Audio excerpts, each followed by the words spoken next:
Today's Top 5 Wednesday is top 5 most anticipated books of 2015, so let's do this.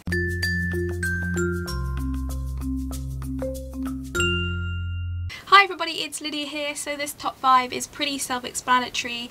If you've been watching my videos for a while, you can probably guess what is going to be at number 1, but let's just do this anyway. At number 5 is Red Queen by Victoria Aveyard. I hope I'm saying that surname correctly. This is about a world where reds are commoners and silvers are the elites, and they're basically people who have powers. Except there is a girl named Mare who ends up working at the palace under people that she absolutely despises, and even despite being a red, she soon discovers that she has powers. And it just sounded like a really interesting story. The cover of it suggests that it's quite dark, and I like kind of dark fantasy because it just has a bit more of a kick to it. So I'm really looking forward to this book. That is my number 5. On to number 4. At number 4 is A Darker Shade of Magic by V. Schwab.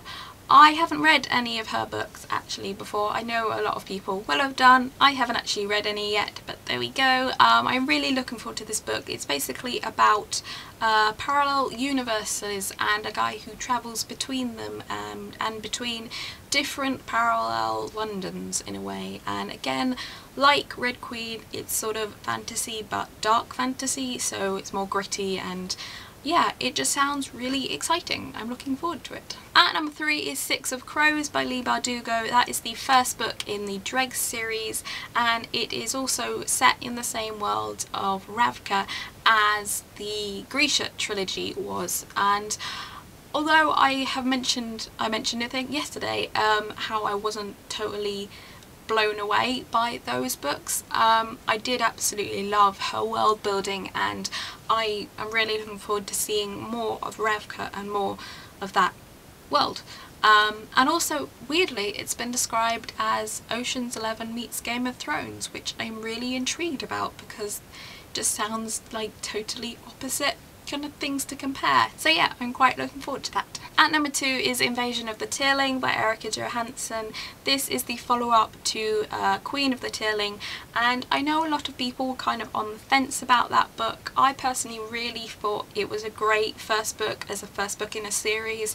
I understand that as a standalone book it was quite slow and there were elements of it that were a bit jarring, and just, yeah, it just took a while to develop. I get that a lot of that, I think that's why a lot of people don't particularly like it, but I thought as a first book in a series it was actually really good and the world building was great, so I'm really excited to see where the second part of this series goes. And at number 1, if you haven't guessed it already, is The Mime Order by Samantha Shannon, the second book in the Bone Season series.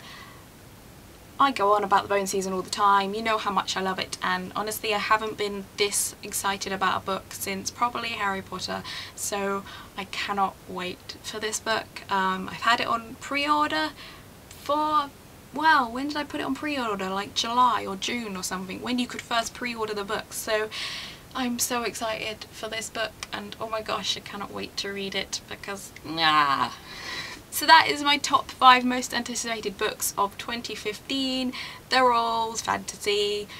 What can you do? I will be really interested to see other people's videos of this, because one thing I'm really bad at is actually kind of finding out about new books coming out, and unless it is like The Mime Order or Invasion of the Tearling or Six of Crows, a book in a series which I've already started to read or something like that, then I'm just really bad at finding out about new books. So I'm really looking forward to seeing other people's top 5s this week. It's going to be really interesting.